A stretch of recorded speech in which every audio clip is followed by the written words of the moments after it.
영광을 주께 찬송가 212장입니다.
영광을 주께 찬송가 234장입니다.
영광을 주께 찬송가 7장입니다.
다 같이 예배를 위해서 기도하시겠습니다.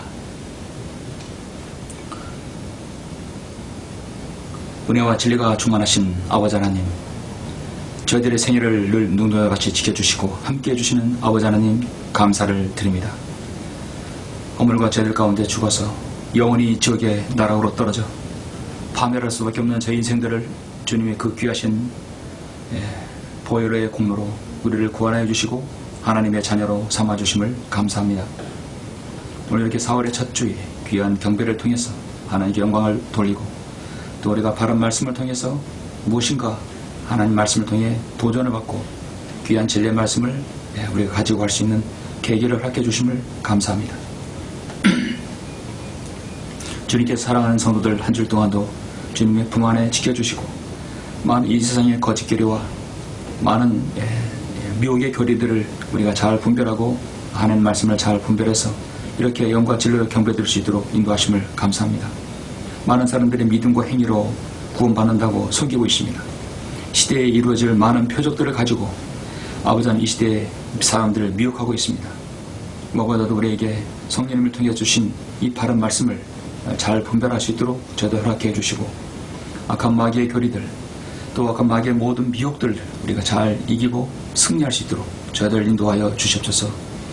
어려운 가운데서도 영과 진리로 경배드리는 많은 소중한 성도들 가정에서 사무실에서 또 주의 재단에서 또 지역교회에서 여러 모양으로 주님께 영과 진리를 드리는 모든 성도들을 지켜보호해 주시고 그들의 기도에 응답해 주시길 원합니다. 경제적으로나 또 육신적인 어려움으로 인하여 고난당하는 모든 성도들 주님 위로해 주시고 주님 능력의 손길로 너를 보듬어 주시고 안아 주시길 원합니다.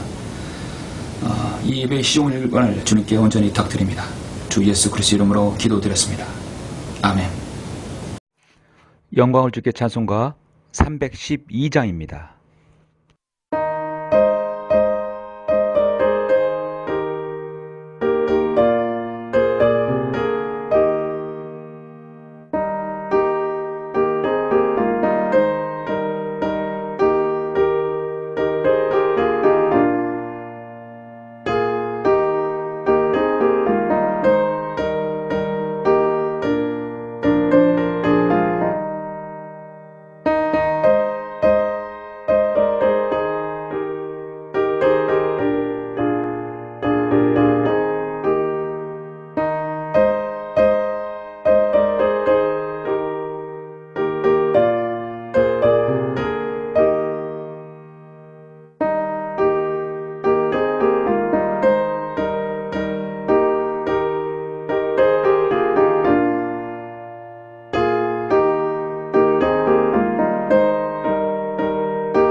오늘은 4월의 첫 주입니다. 4월의 첫 주 하나님 말씀을 보시겠습니다. 오늘 말씀은 두 군데인데요. 누가복음 21장과 마태복음 24장입니다. 먼저 여러분 누가복음 21장을 보시도록 하겠습니다. 누가복음 21장 20절부터 28절까지입니다. 누가복음 21장 20절 공동께 올리겠습니다. 예루살렘이 군대에게 포위되어 있는 것을 보거든 그때는 그 패망이 가까운 줄 알라. 그때 유대에 있는 사람들은 산으로 피하고 도성 안에 있는 사람들은 시골로 가되 시골에 있는 사람들은 도성으로 들어가지 못하게 하라.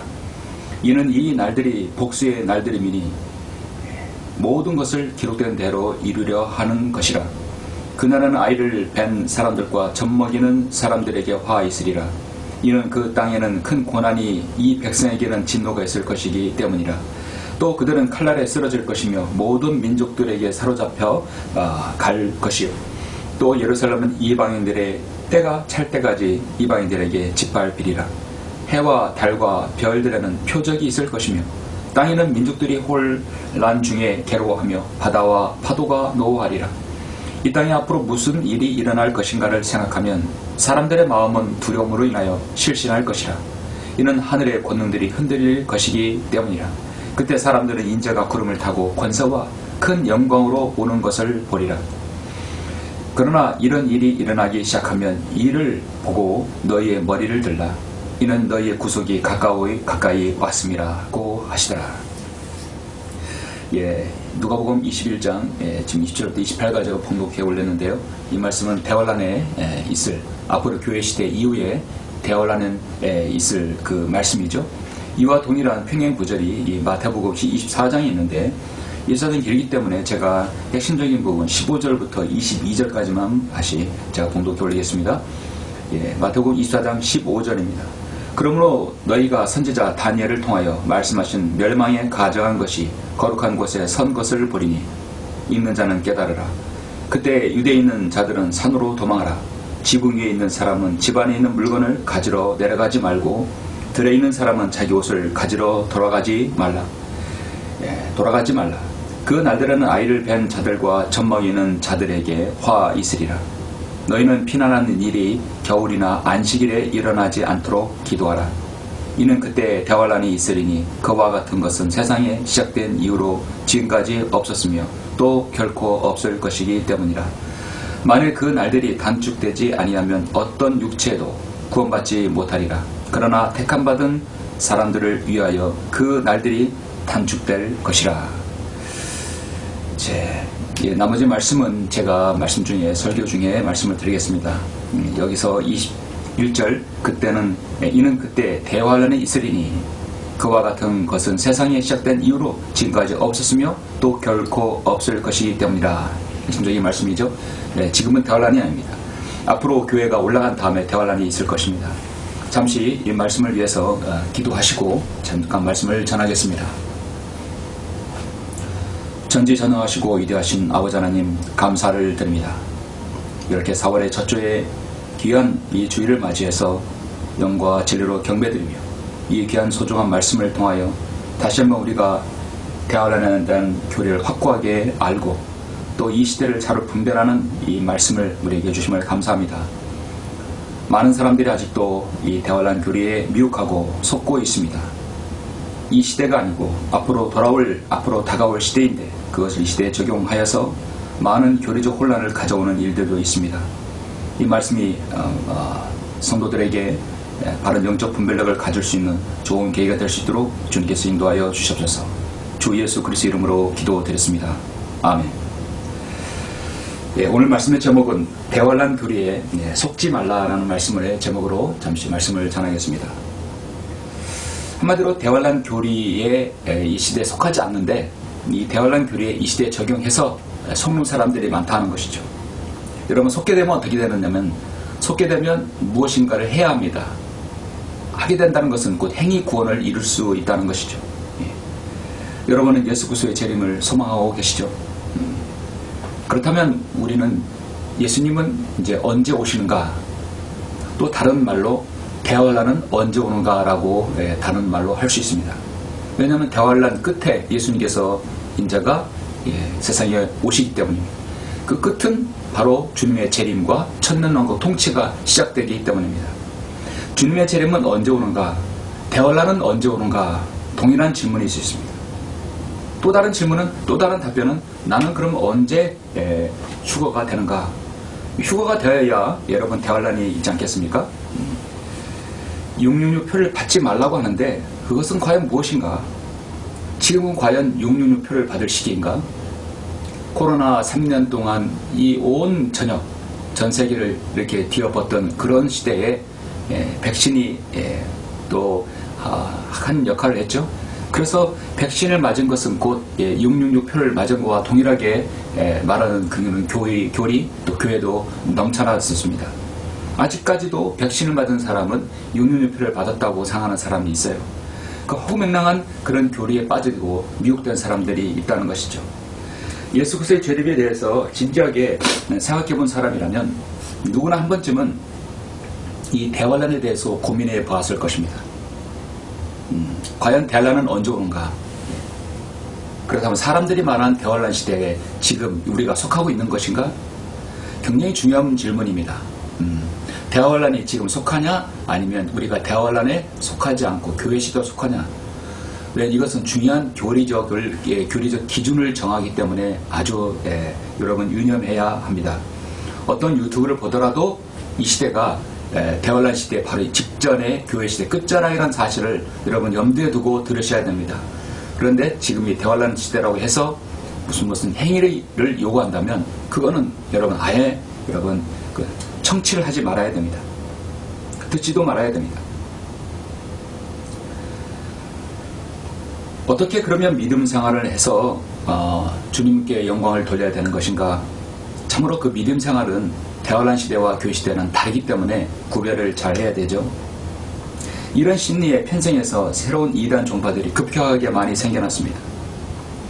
한때 지금도 여전히 세상에 많은 그 지역교회 지역에 교회가 퍼져 있죠. 이 교회도 아닌 것이죠. 이만희의 신천지 증거 자막 성전이라고 해서 전국에 퍼져 있습니다. 또 안성홍 증인의 하나님의 교회가 전국에 퍼져 있습니다. 지금도 계속해서 건물을 사들이고 대형화돼 가고 있습니다. 그리고 전 세계적으로 계속해서 미혹되는 많은 교리들, 짐승의 표를 받지 말라, 전자 베리칩을 받지 말라, 666 바코드가 지금 세상에 퍼져 있다. 너무나 혼란한 가운데 있습니다.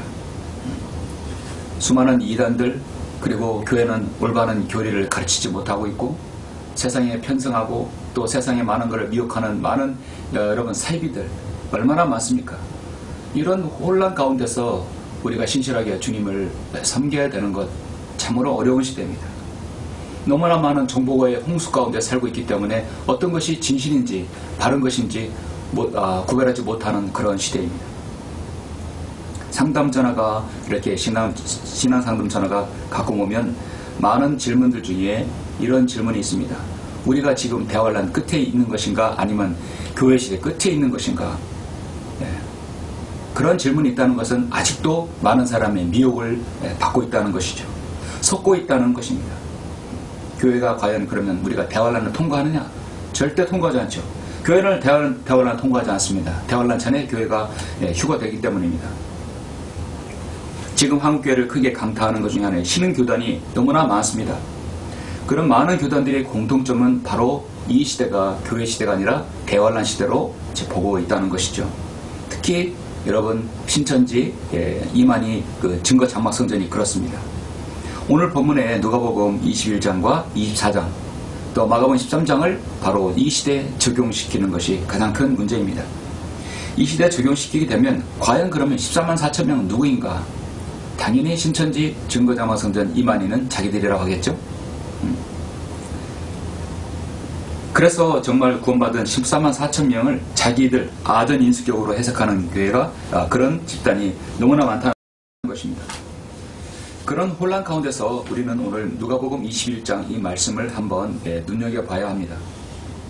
오늘 본문의 누가복음 21장은 올리브산에서 주님의 가르침으로 잘 알려진 올리브산의 기도입니다. 또 주님의 설교입니다. 마태복음 24장에 나오고요. 또 이 누가복음 21장에도 나오죠. 그리고 마가복음 13장에도 나옵니다. 재림은 성경을 관통하는 주제이며 교회나 혹은 구원계획에 대한 이 구절보다 10배나 많은 구절에서 주님의 다시 오심에 대해서 말씀하고 있습니다. 주님의 다시 오셔야 주님께서 말씀하신 모든 성경을 그대로 이루어지기 때문입니다. 누가복음 21장 5절과 6절을 보시면 몇 사람이 성전에 얼마나 우아한 돌들과 예물로 단장되었는가.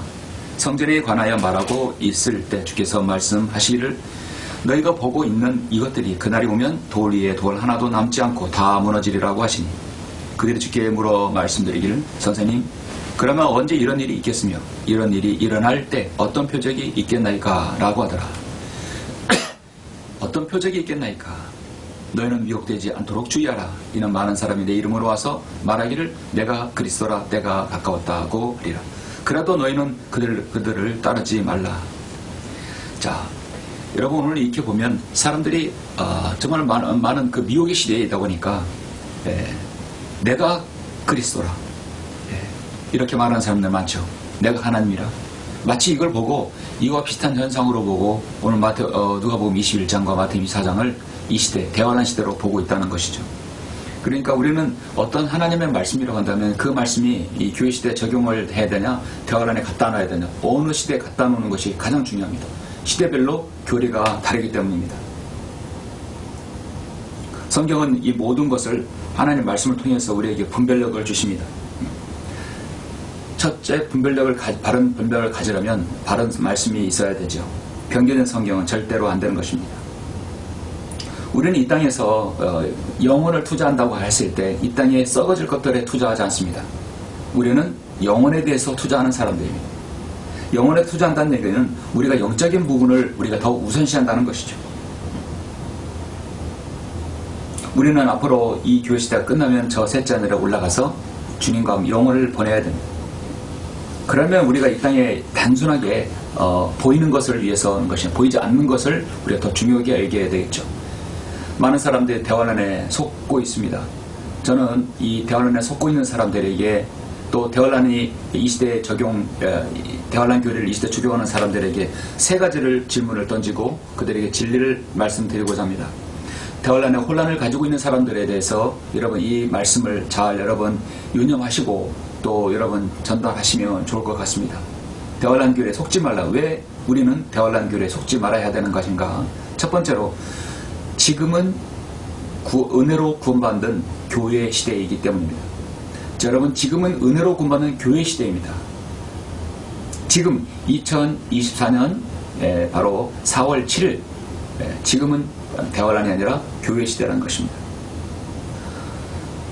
오늘 말씀 누가복음 제가 21장 조금 전에 8절까지 봉독해 올리는데요. 잠깐 좀 더 보시면 9절부터 보시겠습니다. 그러나 너희가 전쟁과 소유에 관하여 들을지라도 두려워하지 말라. 마치 이걸 들으면 이 시대에 적용되는 것 같이 보이죠? 그러나 속지 말라요. 속지 말라고 하는 것입니다. 이런 일이 반드시 먼저 일어나겠지만 당장 끝은 아니니라고 하시니라. 또 그들에게 말씀하시를 민족이 민족을 대적하고 나라가 나라를 대적하여 일어나리라. 전쟁이 일어나니까 꼭 이 시대에 맞는 것 같죠? 큰 지진이 여러 곳에서 있을 것이며 기근과 역병과 무서운 광경과 큰 표적들이 하늘로부터 있으리라. 그러나 이 모든 일이 있기 전에 내 이름으로 인하여 그들이 너희에게 손을 대어 받게 하리니 회당과 감옥에 넘겨주어 왕들과 집권자들 앞에 끌고 가리라. 그때가 너희에게는 증거하는 기회가 되리라. 그러므로 너희는 미리 무슨 말을 하려고 생각하지 않겠다고 마음에 작정하라. 잠깐 넘어가서요. 여러분 17절 또 너희는 내 이름으로 인하여 모든 사람에게 미움을 받으리라. 그러나 너희의 머리카락 하나도 결코 손상되지 아니하리라. 너희 인내로 너희 혼을 얻어라. 자, 여러분 이스라엘 민족이 어려움을 당하고 또 그 이스라엘 민족이 배반을 당하고 또 하나님께서 그러한 이스라엘 민족을 또 부분적으로 지켜 보호해 주실 것이라는 것. 자, 이걸 여전히 여러분 이 시대에 적용해서는 안 된다는 것이죠. 이스라엘은요, 전 민족적으로 아직 고난을 현재 당하지 않고 있습니다. 현재 지금 또 가자 지구와 거기 있는 하마스하고 아직까지 전쟁 중이죠. 잠시 후에 말씀드렸지만 이스라엘의 현재 상황은 대환란 직전에 있는 상황이지 대환란 한가운데 있는 상황은 절대 아닙니다. 예수님께서는 너희는 미혹되지 않도록 주의하라고 말씀하십니다. 모든 그리스도는 갈라디아서 6장 7절, 고린도서 6장 9절 말씀처럼 속지 말아야 됩니다. 어디에 대해 속지 말라. 거짓 교리에 속지 말아야 됩니다. 아무도 너희를 헛된 말들로 속이지 못하게 하라. 자신을 속이지 말라고 주님께서는 성령을 통해서 연거푸 말씀하셨습니다. 왜냐하면 속지 않게 된다는 것은 현재 이 시대에 해당하는 말씀을 정확히 적용을 해야 한다는 것입니다. 누가복음 21장과 마태복음 24장은 이 시대에 대환란에 적용해야 되지 이 시대에 적용해서는 안 된다는 것이죠. 얼마나 많은 사람들이 교회에서 강단에서 이것을 사람들에게 미혹해서 속이게 한다는 것이죠. 사실 속이게 하는 것이 아니라 그 목사들도 그걸 구별하지 못하기 때문입니다. 목사가 구별하지 못하니까 그 말씀을 그대로 강단에서 흘러내리면 강단에서 그렇게 거짓 교리가 그대로 사람들이 받아들여지게 되죠. 지금은 현재 2차 대전도 끝났고 한국전쟁, 베트남전쟁, 걸프전쟁 다 끝났습니다. 여전히 테러와의 전쟁은 일어나지만 세계 곳곳에 전쟁이 일어나지만 아직까지 이 대환란에 있는 한 광경 여러 곳에서 기근과 역병과 무서운 광경과 민족이 민족을 대적하여 나라가 나라를 대적하여 일어난 이런 전쟁은 아직은 때가 아닙니다. 유엔이 전 세계 198개국을 가지고 지금 전쟁을 막고 평화를 이룬다 하지만 유엔의 역할은 이제 대환란 때 본격적으로 드러날 것입니다. 유엔의 역할은요, 적그리스도를 따라서 이스라엘을 대적하는 것입니다. 앞으로 대환란 기간에 보면 정말로 성경은 3분의 1이라 했으니까 25억 이상의 사상자가 일어나는 큰 전쟁이 있을 것입니다. 아직까지 여러분 1억 명 이상의 사상자가 나는 전쟁은 일어나지 않았어요. 대규모의 큰 지진도 아직은 없습니다. 기근과 여러가지 문제도 있지만 아직까지 여러분 이 대환란의 한가운데에 있는 상황은 아닙니다. 많은 역병이 있고 에볼라, 조류독감, 에이즈 많은 병들이 있지만 아직까지 10억, 1억 이의 인구가 계속 집단적으로 죽는 그런 경우는 없습니다. 이 시대가 교회 시대임을 입증하는 시대적 증거들은 이스라엘 기준으로 해서 보면 아주 많이 있습니다. 자, 여러분 마태복음, 마가복음 13장에 나오는 누가복음 21장 29절에 나오는 무화과 나무가 싹이 돋는 것에 대해서는 우리는 이것을 모두 다 이스라엘이 국가적으로 재탄생하는 것을 이야기합니다. 자, 재탄생했죠? 유대인들이 팔레스타인으로 점점 기환하고 있죠. 유대인들이 이스라엘 땅을 계속해서 더 많이 매입하려고 하고 있죠. 자, 그리고 유대인들의 그 순수한 언어들 히브리어가 더 유통되고 있죠. 또 이스라엘의 화폐 단위가 세켈이 다시 등장합니다. 이스라엘의 관계 농업이 부흥한 것은 이미 옛날 얘기죠. 일일 이스라엘의 살림이 회복되기 시작하죠. 16세기 만에 이스라엘의 독수리들이 다시 서식하기 시작하죠. 이스라엘 강수량이 매년 2.1인치씩 증가하고 계속해서 강수량이 올라갑니다. 전 세계 인터넷망이 퍼지고 있고 AI 시대가 지금 계속 더 발전적으로 가고 있습니다. 여러 사람 성전 준비가 완료되고 있습니다. 팔레스타인과 모슬렘들이 끊임없는 그런 전술이 계속되고 있습니다. 또 교회 안에 끊임없는 불신과 배교들이 싹트고 있습니다. 범세계적으로 종교 전쟁들이 또 국가가 수립되고 있습니다. 사탄이 변개된 성경들이 더 난무하고 있습니다. 국가와 연합들이 모여서 계속해서 멸망을 향해 나아가고 있습니다. 이 모든 것들은 앞으로 일어날 대환란의 전조 현상입니다. 대환란을 누군가 준비시키고 있다는 것이죠. 여러분 오늘 본문의 말씀은 마태복음에 아까 제가 말씀드렸는데 24장 15절 보시면 마태복음 24장 15절부터 22절까지 보시면 그러므로 너희가 선지자 다니엘을 통하여 말씀하신 멸망에 가정한 것이 거룩한 곳에 선 것을 보리니 있는 자는 깨달으라.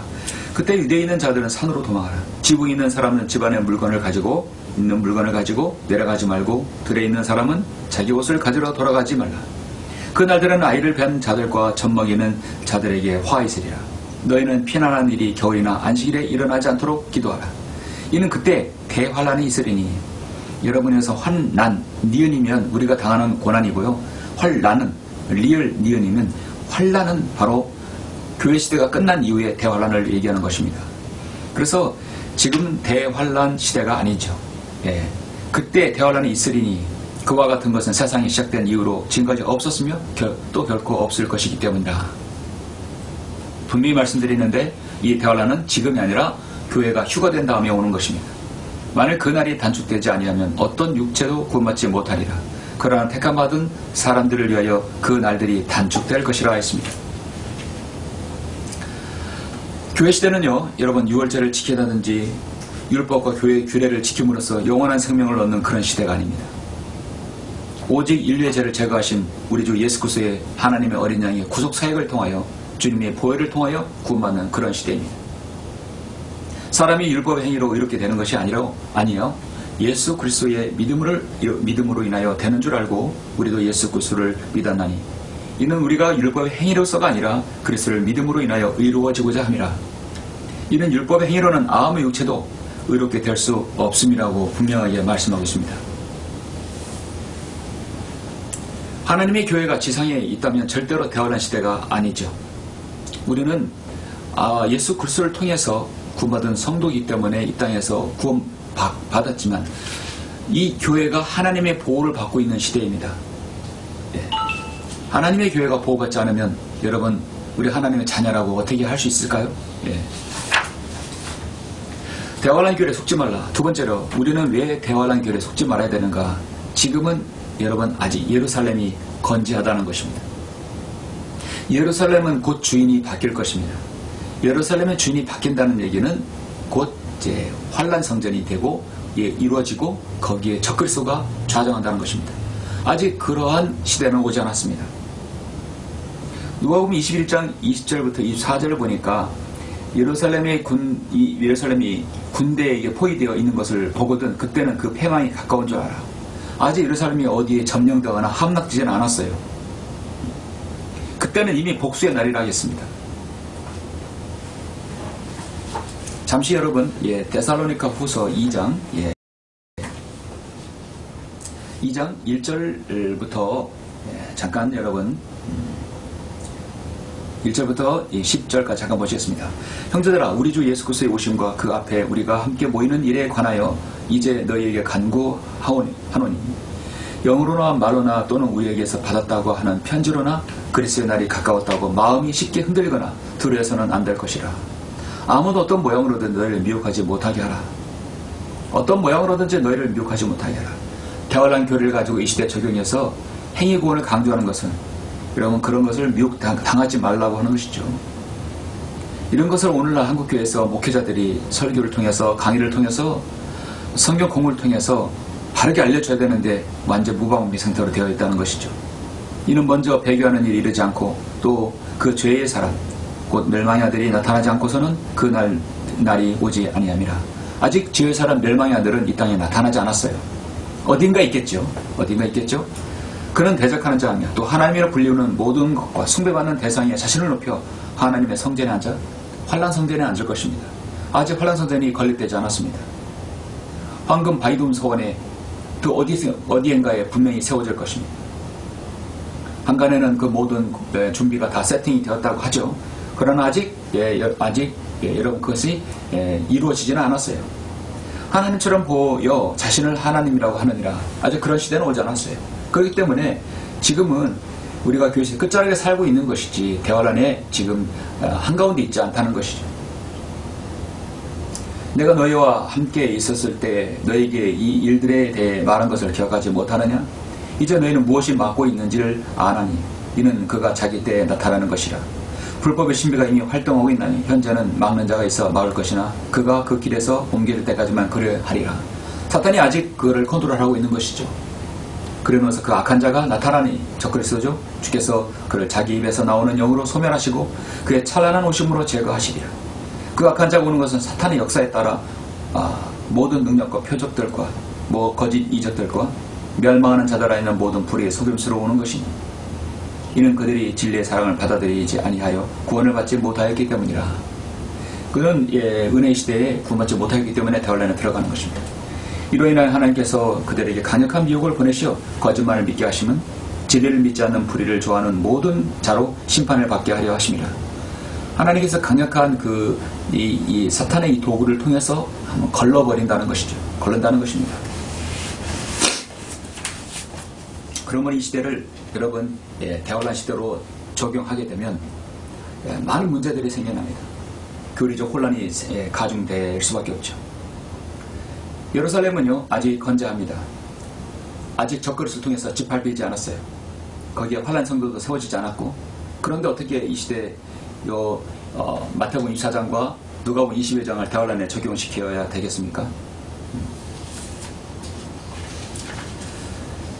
앞으로 UN, 미국, 유럽연합, 나토, 무슬림 국가들, IS 국제 테러 집단들, 모든 이런 국가들은 연합해서 정책적으로 이스라엘을 총공격해서 말살시키려 할 것입니다. 그리고 저 무기도 평원에 아마겟돈 전쟁을 일으킬 것입니다. 그 전쟁은 우리가 현재 있을 때 전쟁이 아니라 바로 올라간 다음에 일어날 전쟁이죠. 만약 교회의 시대가 있을 때 이런 전쟁이 이스라엘을 총공격해서 연합해서 무기도 평원에 모인다면 이 땅의 교회가 과연 어떤 역할을 할까요? 할 수 있는 게 아무도 없어요. 교회는 무력으로 그것을 어떻게 이길 수 있는 게 없습니다. 교회 예수 그리스도의 피로 거듭난 성도는 오직 기도할 뿐이, 이 땅에 교회가 있는 이때의 그런 아마겟돈 전쟁은 있을 수가 없습니다. 교회가 올라간 다음에 혼란이 극치에 있을 때 마지막에 아마겟돈 전쟁이 일어나죠. 그래서 예루살렘 총공격은 아직 일어나지 않았습니다. 올해 미국 대통령 선거가 있을 예정입니다. 공화당 트럼프가 당선될 확률이 아주 높다고 봅니다. 한국은 현재 지금 보수 정권이 들어서 있는데요. 다음 주면 국가의 운명을 가를 만큼 중요한 총선 국회의원 선거가 있습니다. 이번 주 수요일이죠. 여러분의 한 표가 매우 중요합니다. 우리는 정말로 어떻게 보면 공상 정권이 아니라 자유민주주의 정권이 들어서야 우리가 안정되고 평온한 가운데서 주님을 섬길 수 있을 것입니다. 디모데전서 2장 2절 말씀처럼 왕들과 권세 있는 모든 사람들을 위하여 하라. 이는 우리가 모든 경건과 청렴한 가운데서 평온하고 조용한 생활을 하려 함이라. 교회가 평온하고 조용한 생활을 함으로써 믿음 생활을 해야 되지, 혼란의 극치 가운데 있는 그 테러 가운데 있는 한가운데 있는 그 전쟁 한가운데 있는 사람들이 그들이 정말 평온하고 조용한 가운데 주님을 섬길 수 있겠습니까? 여러분 어떻게 해보세요? 전쟁의 혼란의 그 도가니 가운데서 어떻게 주님을 섬기고 예배를 드리고 우리가 구령을 하고 복음을 전할 수 있겠습니까? 이 땅이 만약에 이번에 총선에서 또다시 여러분 진보 정권, 북한 종북주의자들의 정권이 또 들어서게 되거나 그런 자들이 국회의원이 과반수 이상이 되면 또다시 윤석열 대통령을 또 탄핵하고 또 개헌을 해서 그들이 정권을 잡으면 이 나라 이 땅을 연방제 통일로 갈 확률이 높습니다. 그래서 지금도 이번 주 이제 본투표이지만 벌써부터 사전투표부터 해서 여러분 어떻습니까? 또 부정 선거를 저지르러 오는 그런 계획들이 다 드러나고 있습니다. 참으로 큰일입니다. 하나님께서 허용하신 자유민주주의 체제 안에서 선거는 바로 민주주의의 꽃입니다. 국민의 한 표 한 표를 모아서 그 뜻을 모아서 국가의 지도자와 위정자들을 선정해야 되는데 그 표를 바꿔치기 해버리는 거예요. 부풀리는 것입니다. 가장 사악한 죄고 정말 극형의 죄도 모자라지 않는 죄입니다. 그렇게 해서 과반수 이상을 해서 법을 바꾸고 국민들을 괴롭게 하고 교회를 탄압하는 것, 하나님께서 원하시는 것입니까? 절대 아니죠. 그래서 이번에 투표는요, 제2의 건국전쟁이라 해도 저는 과언이 아니다고 봅니다. 참으로 우리는 이런 혼란의 시대에 살고 있습니다. 하나님께서 허용하신 자유민주 체제 안에서 우리는 평온한 생활을 하기를 원하는 것이에요. 사실 성경은 자유민주주의 체가 아니라 주님께서 오셔야만 완전히 공의와 진리로 세상을 철권 통치하실 것입니다. 1000년 동안 통치하실 것입니다. 그것이 진정한 주님의 통치 방법이에요. 그러나 아직 주님께서 오시지 않았기 때문에 허용하신 이 자유민주주의 체제 안에서 하나님께서 허용하신 그 범위 안에서 우리가 주님을 섬기는 것입니다. 그게 최선입니다. 여러분은 주위에 바로 위에 북한 김정은의 공산 정권, 모슬렘 정권, 카톨릭 정권을 한번 보십시오. 그들에게 자유가 있습니까? 예. 어떻든 지금은 이방인들의 죄악이 충만할 때입니다. 로마서 11장 25절 말씀처럼 형제들아 너희가 스스로 지는 체하지 않기 위하여 이 신비를 모르는 너희가 모르기를 내가 원치 아니하노니 이방인들의 충만함이 차이까지는 이스라엘 일부가 완고하게 된 것이라. 이방인들의 그 죄악이 충만하기까지는 이스라엘은 계속 완고해졌어요. 이방인의 때는 이미 BC 445년 페르시아의 아탁세르세스 왕부터 칙령이 시작되었고 그리고 1917년 벨포어 선언부터 끝을 예고하기 시작했습니다. 하나님께서 이방 왕을 사용하셔서 하나님의 백성 이스라엘을 고토로 불려나는 칙령을 반포하게 하신 것입니다. 그리고 마침내 1948년 5월에 그들은 독립을 하게 되었고 이제 이스라엘이 점점 올라가고 있습니다. 이방인이 완전히 그 죄악이 하나님의 목전에 하나님께서 기준에 다다랐을 때는 이제 교회가 올라갈 것입니다. 그래서 우리는 지금 아주 매우 중요한 전환기적 시대에 살고 있습니다. 휴거의 직전이기 때문에 교회는 휴거를 맞이하게 될 것입니다.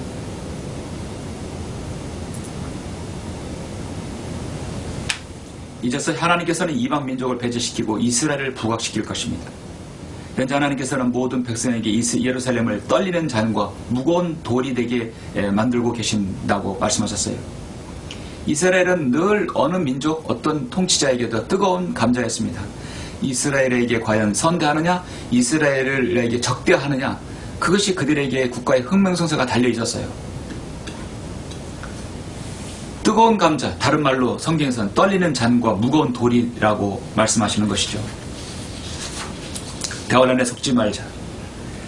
왜 우리는 대환란에 속지 말아야 되는가? 마지막 세 번째로 주님의 재림의 시기를 우리는 잘 짚어봐야 합니다.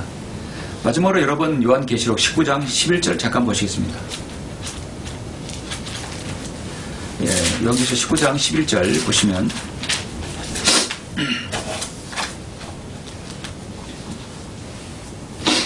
또 내가 하늘이 열린 것을 보니 흰 말이 보이더라. 그 위에 앉으신 분은 신실과 진실이라 불리며 의로 심판하고 싸우시더라.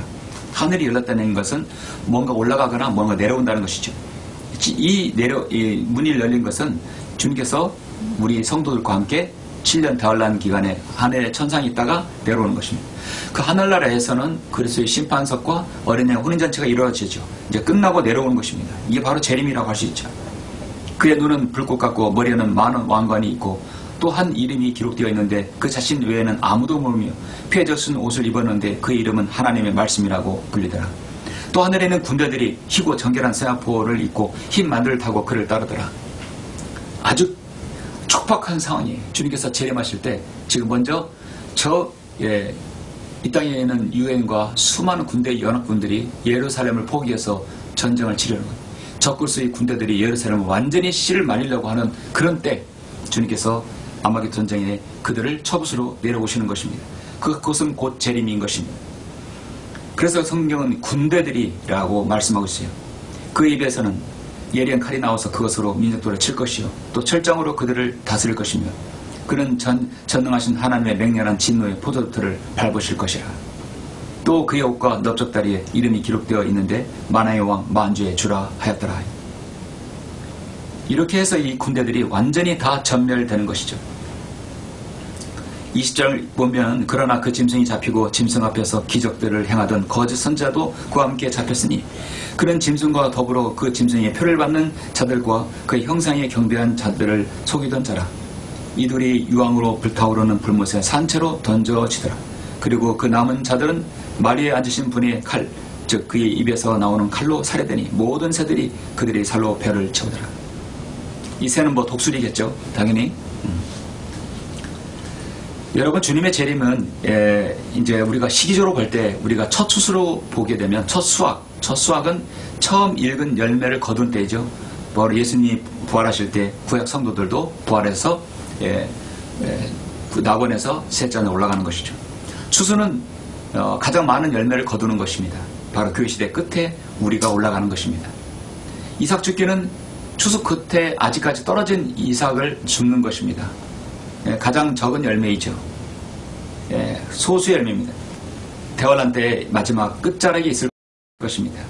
재림 직전에 예수님께서 대환란 끝에 바로 14만 4천 명이라든지 이렇게 또 대환란 때 끝까지 견디는 사람, 믿음과 행위로 견디는 사람을 주님께서 불러 모으실 것입니다. 그래서 성경은 하나님께서 하늘문을 여셔서 그들을 불리실 때가 첫 수확이 있고 구약성도 추수가 있고 바로 교회 성도 이삭 죽기 바로 환란 성도가 있는 것입니다. 이렇게 성경을 알면 탁탁 떨어지고 뭐 궁금한 것이 거의 없게 돼요. 모든 것이 다 명쾌하게 해결됩니다. 이거를 모르기 때문에 사람들 혼란에 있고 그 다음에 속게 되는 것이죠. 사랑하는 성도 여러분, 말씀을 맺겠습니다. 고린도전서 5장 7절 8절 보면 우리의 유월절 남이신 그리스도께서 우리를 위하여 희생되셨으므로 우리가 그 명절을 지키되 묵은 누룩이나 또 악하고 가증한 누룩도 말며 오직 누룩 없는 성실과 진리의 빵을 가지고 지키자. 우리가 주님을 섬기는 것은요 정말 진리의 빵, 바른 말씀이고요. 그리고 누룩 없는 성실이라고 했어요. 누룩은 바로 거짓 교리죠. 거짓 교리가 없는 성실과 진리의 빵을 가지고 주님을 섬겨야 된다는 것입니다.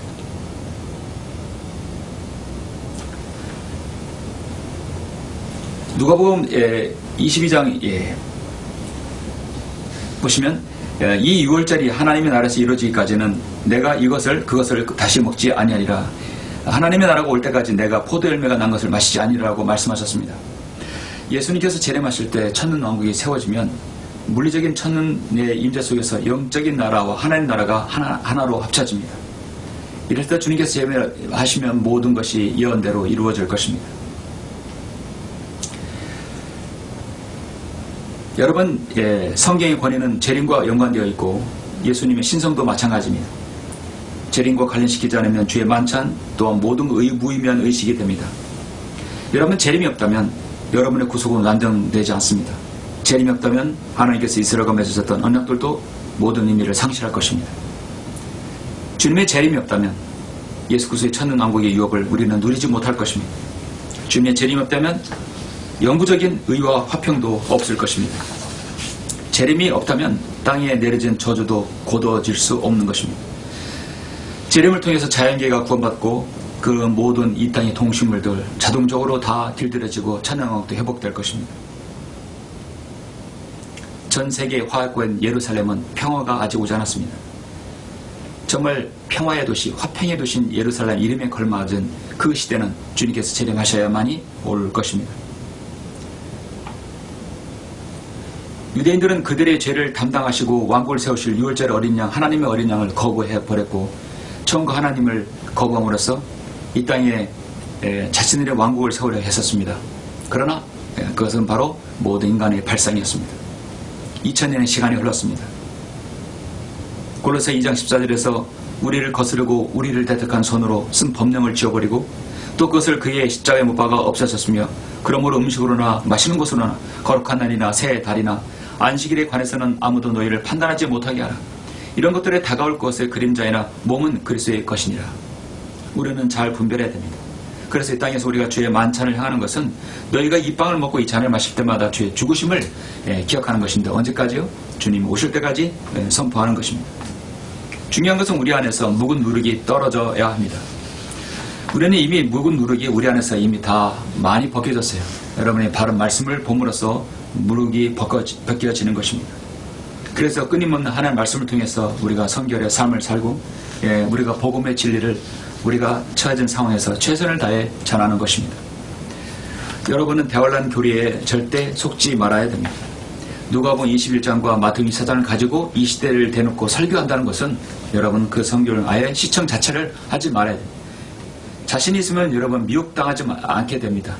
성경에 자신이 없고 성경을 올바로 체계적으로 공부하지 않았기 때문에 속게 되는 것이죠. 속으면 인생을 낭비하게 됩니다. 시간과 돈과 경제적 인생을 낭비하게 되는 것이죠. 결국 구원받지 못하였다면 자신의 혼까지도 팔아넘기게 되는 것입니다. 여러분의 오늘 말씀을 통해서 대환란의 교리에 이 시대에 적용해서는 안 됩니다. 수많은 유튜브, 많은 영상 매체들이 지금의 대환란 시대라고 해서 환란과 또 무엇을 요구한다면 여러분 속지 말아야 됩니다. 속지 않으려면 가장 중요한 것이 여러분 바른 말씀인 한글 킹잼성을 통해서 바른 진리의 말씀으로 기준을 잡아야 되는 것입니다. 그러한 여러분들 되시길 간절히 바랍니다. 기도하시겠습니다. 은혜와 진리가 충만하신 아버지 하나님 감사를 드립니다. 주님께서는 우리에게 바른 말씀 허락하였어서 구원받은 이후에 바른 말씀을 통하여 속지 않고 되고 더 이상 세상의 거짓 교리에서 우리 인생을 낭비하지 않습니다. 참으로 다시 한번 저희들에게 바른 말씀을 주심을 감사드립니다. 많은 이들이 마태복음 24장과 누가복음 21장을 통하여서 이 시대 대환란에 적용시켜 그들의 생을 낭비하게 하고 있습니다. 믿음과 행위를 강조하고 있습니다. 우리는 어떤 행위를 통해서 구원받으려 한다면 주님의 2000전의 십자가의 죽으심을 무력화시키는 겁니다. 너무나 큰 죄를 짓는 것입니다. 우리가 이 땅에서 주님을 섬기면서 많은 미혹된 교리들이 난무하더라도 바른 말씀을 통하여 분별력 있게 주님을 섬길 수 있도록 주님 인도하여 주십시오. 감사를 드립니다. 주 예수 그리스도 이름으로 기도드렸습니다. 아멘. 영광을 주께 찬송가 492장입니다.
제 기도하심으로 예배를 마치겠습니다. 모든 이름 위에 뛰어나시고 모든 피조물로부터 경배받으신 위대하신 경배받에 합당하신 위대하신 아버지 하나님, 감사와 영광과 찬양을 돌려드립니다. 오늘 4월의 첫 주 경배를 통해서 마태복음 24장과 누가복음 21장은 이 시대에 적용할 것이 아니라 앞으로 교회가 휴가된 이후에 대환란 시대에 적용될 말씀입니다. 이 말씀이 오늘날 우리에게 적용되어서 많은 교리적 혼란을 가져다 준 수많은 이단들, 잘못된 교리에 빠진 사람들이 있습니다. 주님, 잘못된 교리에 빠지면 생을 낭비하게 되고 많은 손실이 있게 됩니다. 심지어 어떤 사람은 구원받지도 못하게 됩니다. 우리가 교리적 기준을 바로 갖는 것은 정말 우리의 혼을 위함이며 이 땅의 삶이 얼마나 주님을 위한 삶인가를 정하는 중요한 기준이 됩니다. 이 나라 이 땅에 참 많은 사상의 문제들, 많은 교리적인 문제들, 교회의 혼란의 극치를 가져오고 있습니다. 이 모든 것을 전부 해결할 수 있는 것은 결국 주님의 재림뿐입니다. 그러나 주님의 재림이 있기 전까지 우리가 이 자유민주주의 체제 안에서 안전하고 평안한 가운데 주님을 섬기길 원합니다. 혼란의 도가니에서 어떻게 주님을 섬기겠습니까? 평온한 이 세상을 아버지 하나님 저희들 잠시 유지시켜 준다면 더욱더 주님을 신실하게 섬기고 복음과 진리의 전하는 일에 매진할 수 있도록 저희들 도와주시옵소서. 주님, 이 나라 이 민족의 번영과 또 주님께서 오시기 전까지의 를 위해서 이 나라를 지켜주시고 악한 공산주의자로부터 지켜주시며 사탄의 모든 거짓 교리로부터 지켜주셔서 더 많은 사람들이 복음과 진리를 듣고 구원받는 하나님의 그 귀한 역사가 일어날 수 있도록 인도하여 주시길 원합니다. 모든 것을 감사드립니다. 다시 오셔서 우리를 데려가실 주 예수 그리스도 이름으로 기도드렸습니다. 아멘.